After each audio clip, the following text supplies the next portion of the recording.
We're studying a book, The Four Agreements, and it involves, if you've been reading it with us, certain very basic agreements that we make with ourselves and that we express to the world that we live in, written by Don Miguel Ruiz. If you're not reading it, I would suggest, you can pick it up and you can read it. It's a very easy book, a very simple book. It's a short book, but it's a book that we could actually read every year and remind ourselves about some basic truths. And I want to invite, I know last week Reverend Robin was here and she taught, don't take it personally. 2 weeks ago, I began it and I taught about being impeccable with your word, the first two of these four agreements. And I want to share with you, I don't know if somebody provided you this week with an opportunity not to take it personally. And I don't know if you caught yourself maybe, taking it personally. I don't know if over the past 2 weeks there's an opportunity where you caught yourself trying to please somebody else at the expense of your own spiritual worthiness and wholeness. Remember, I defined integrity as wholeness, and I would say holiness. And so what I want to share with you is to recognize life is an unending process. As long as we're alive, there are opportunities to grow. And as long as we're growing, it's a good indication we're alive. Okay? And so when one of those two things stop, the other tends to go down with it. The other thing I want to share is there are very few quick fixes that have lasting effects. If you're invited to a speaker or a motivational speaker or some sort of experiential workshop, and you're given the impression that this afternoon or these 2 days will transform your life, okay? What they're forgetting to say is this workshop, this experience, this prayer circle, this class will open a door that will let you see the transformed life, but you and only you will have to walk through that door hundreds and thousands of times to work into our mind the 2 hours of principle they taught us. So every Sunday, I share, in my time with you, principles. But the real invitation for healing is Monday and Tuesday and Thursday when so-and-so pushes your button. And Friday when you catch these negative words shoot out of, our mouth, or Saturday when that person has worked our last nerve, and we sort of, hear ourselves thinking, crazy thoughts. And so the real, eternal, lasting transformation requires, and it requires, that's a strong word, requires that we focus on our own behaviors and our own responses in order to move forward. If we're waiting for people, places, and things around us to change so that we can be happy, we are setting ourselves up for disappointment over and over and over again. You see, the real transformation that we offer, that New Christian Thought teaches, that really any enlightened spiritual practice, in all of history, ancient or modern, is where do I have my power Where am I using my power? And am I abdicating my power to something outside of myself? You see, Jesus the Christ taught this. There is one verse in the Bible. And if everybody in 6.5 billion people in the world, would just practice this verse for 1 week and forget everything else, I believe the world would change. But we don't have control over 6.5 billion people. I have control over me. Do you have control over you? Do you believe that you have full control over responses, your mind, your thinking, the words you speak? Do you believe that? Because if not, then I have to go back, and do a whole nother series where you have control.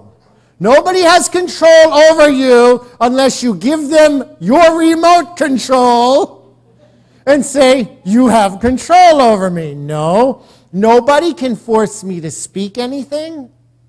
Nobody can force me to respond in a certain way. And there is nobody can force me to think something unless I allow it to happen and agree. And that's where we're going to these agreements. Jesus taught in the 7th chapter and 3rd verse of Matthew. Why do you not see the speck in your... Why do you see the speck in your neighbor's eye and fail to notice the log in your own eye? Okay? That is, a basic belief of psychology, of empowerment, of enlightenment, and of that word that we know called detachment. Do you see, when we look at this tiny little speck in the external world, your neighbor's eye could be anything, a person, a place, or a thing. And we're looking, trying to correct the speck. But there's a telephone pole lodged in our own consciousness, okay? I would tend to think our focus is misplaced, okay? We're here, and I believe, we come here and we have a vision in this church. And we're here, I believe, because we want to change certain areas of our life. We want to always be on the move, so to speak. And because this is an unending process, and because all of us know we can't just pray once and then wait for the result, and we can't just show up one Sunday and then, expect magic to happen in our life. It's a week after week, a class after class, a prayer circle after prayer circle, a book and then another book and then another book, and daily word every day. Because this way we build up a new way of responding to the world from within. And so we're here because we want to change something in our life. We always want to look at where we are and look out and see something greater and a new vision and express a new talent and experience a new level of love on any level of our life. And wherever we are, we're always thinking of a new idea. Our mind never really shuts off. Our mind doesn't even shut off when we're asleep. Okay, and so Gandhi says, I think the same thing what Jesus said, we must be the change we wish to see in the world. Okay, that's the same thing as don't be looking at specks in other people's eye. Deal with the log that's shooting out of your head. Okay? We must be the change we wish to see in the world. Think of that, reversing it. Let's say if I reverse it and I stood up and said, all of you must be the change to experience change in my life. Okay? That is completely, untrue. And so when we feel stalled spiritually, or we're feeling something blocks us from change in our life, the only place to look is within. The only place to search and contemplate and pray and discern and think about is what's going on in my mind, in my spirit, in my heart, in my soul, in my thinking. And a good way to pay attention to that is to see what's coming out of my mouth. Because that's cause and effect. Cause is my mental, effect is my spoken. This month, Don Miguel Ruiz outlines 4 agreements that will transform the way we live in this world. They provide a direction about what we can do to respond differently to situations in our life that repeatedly challenge us. Am I the only one that seems to have the same challenges sort of repeat? Time and time again, it's like even, a new person shows up and it's like, man, who are you? Where did you come from? You're like from my past. I left you in New York. How did you, I left you as like, I don't know, a white guy in New York. How did you show up as a woman in Miami, Like, how did that happen? And these agreements. There, 1, be impeccable with your word, to review 2 weeks ago. And in summary, I shared this means to honor ourselves spiritually.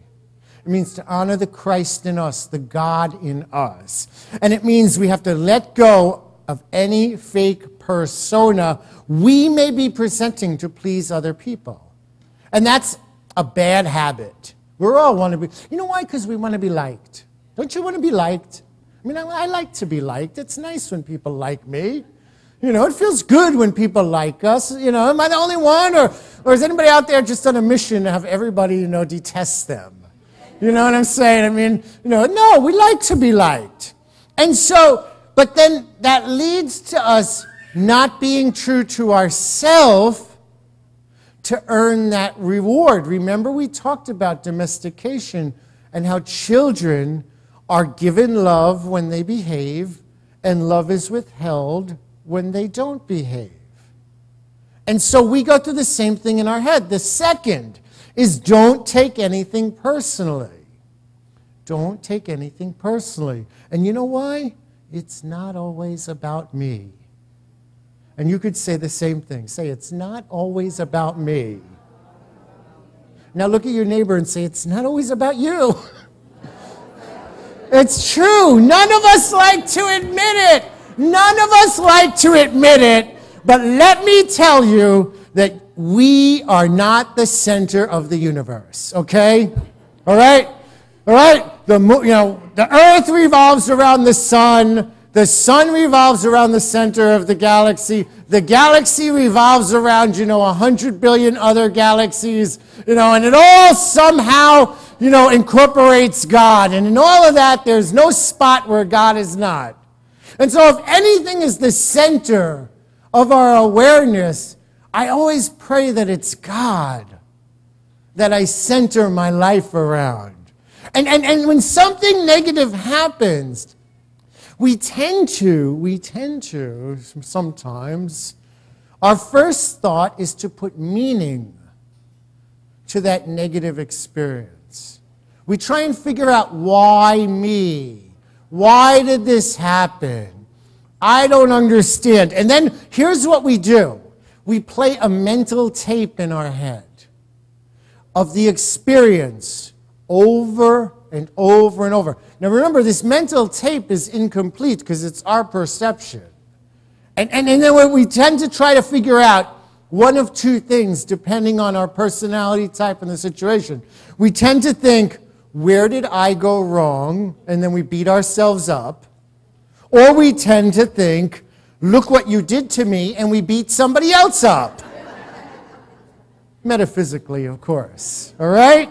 And so when something that's not in alignment with our prayers or our vision or our belief, remember, what we do in that moment is we make a temporary experience permanent. So that's not true. And then we keep replaying it in our mind. But in the process, we forget basic psychology 101. Basic Psychology 101 teaches when someone reacts negatively to us, it is a mirror of an unresolved issue in them. It's not about us. And so when we ask, why me, it's really not even a relevant question. When we ask, why not me, it's not a relevant question. The real question is, who am I in this experience? And so now for the third agreement, I want to start with a video. Can we play the video?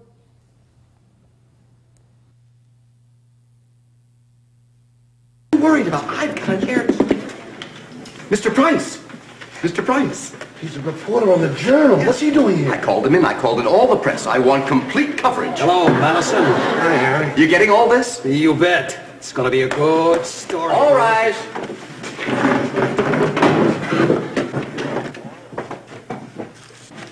Mr. Unger, Here, sir. will you call your first witness, please? Please, Thank you, Your Honor. I shall call to the stand Miss Beth Olam. Don't be nervous, my dear. Is this another beautiful key witness? Miss Olam, you remember me? Oh, yes, you're the ticket scalper. I object. Sustained. Alleged ticket scalper. Thank you, Your Honor. Your Honor, it is the contention of the defense that in their trafficking with the witness, the co-defendants had not one iota of avarice, not one scintilla of cupidity for fiscal increment. Mr. Unger, could you talk faster or smaller? Objection sustained.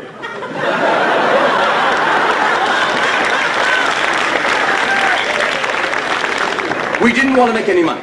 Thank you. Now, Miss Olam, stop me if anything I say is different from what occurred that night at the theater. All right. I said, hi there. Would you like to see the show? That's what he said. I have an extra ticket. He said that, too. And what did you say? I said, how much is it?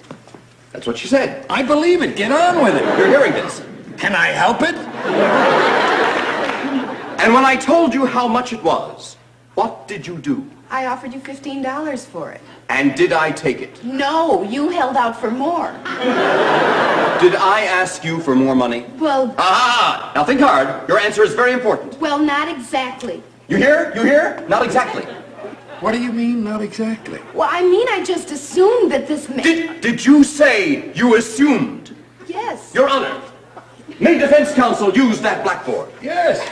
Thank you, Your Honor. Miss Olam, you should never assume, because when you assume, you make an ass of you and me.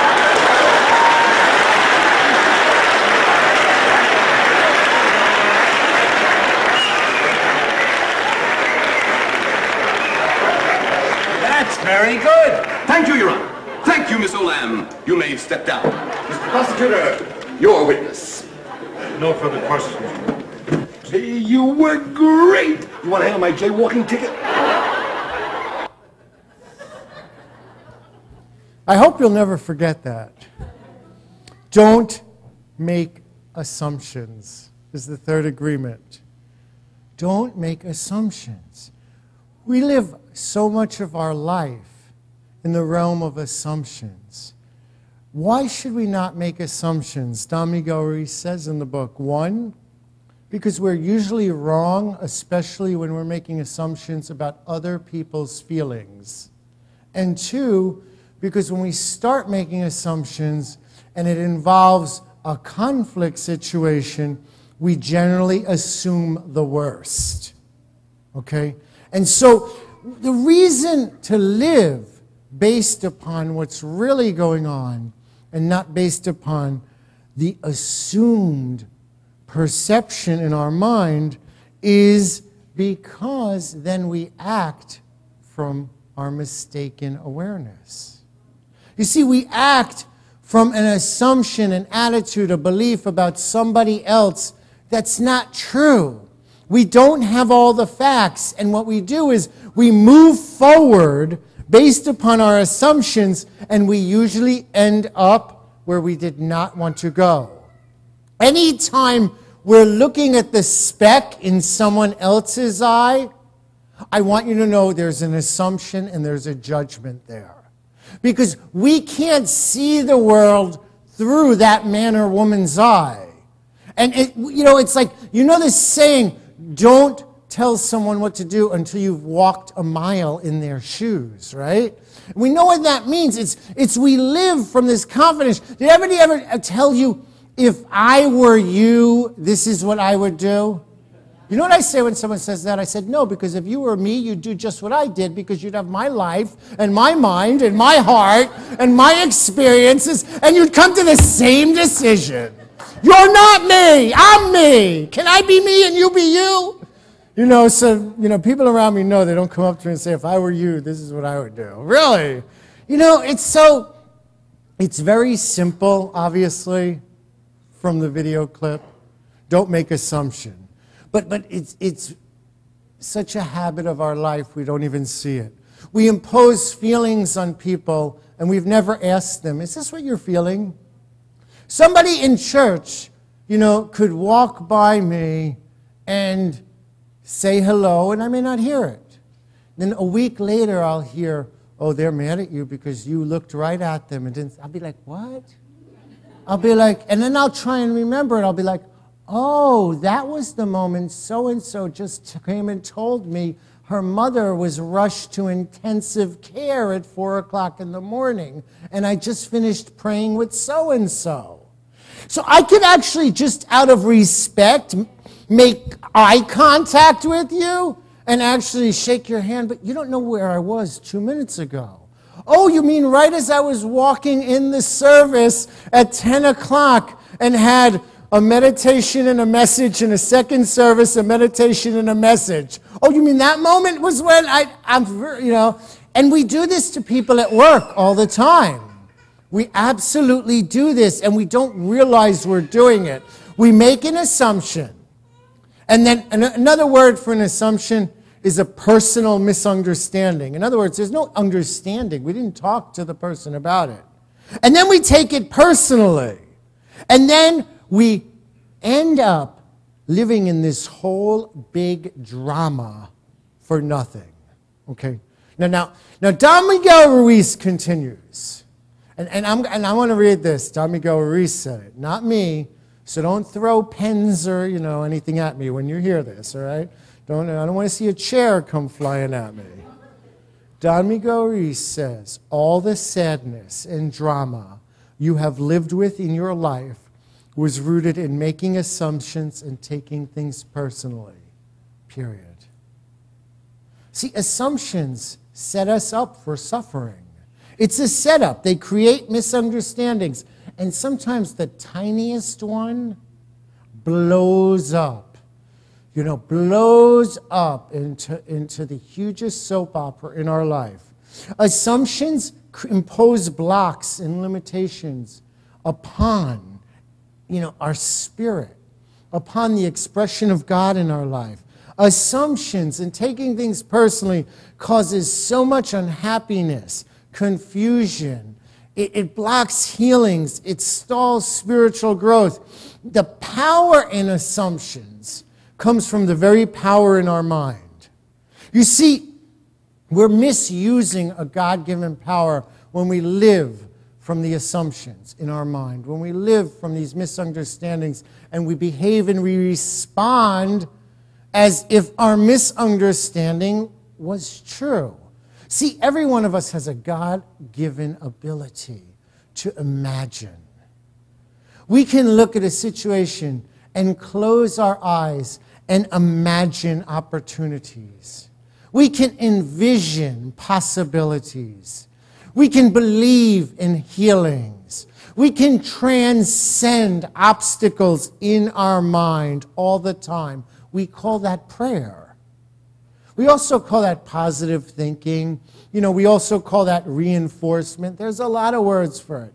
But when we're living from these assumptions and basically making stuff up, and assigning roles and feelings and attitudes and beliefs and reasons why people do what they do, we're taking that God-given ability to imagine and we're creating the very dissent that we experience. Because you weren't part of the script I wrote for us. And he or she wasn't a part of the script you wrote for them. And so the first action, it's very clear. There's a clear, easy, simple way to heal this. If we don't understand or we catch ourselves assigning a feeling to someone else that doesn't make sense to us, we can actually ask, what are you feeling? What are you feeling? Instead of making it up in our mind and living from that assumption. You see, what's lacking when we have all this drama in our life showing up is communication. Picking up the phone. Let me tell you something about emails.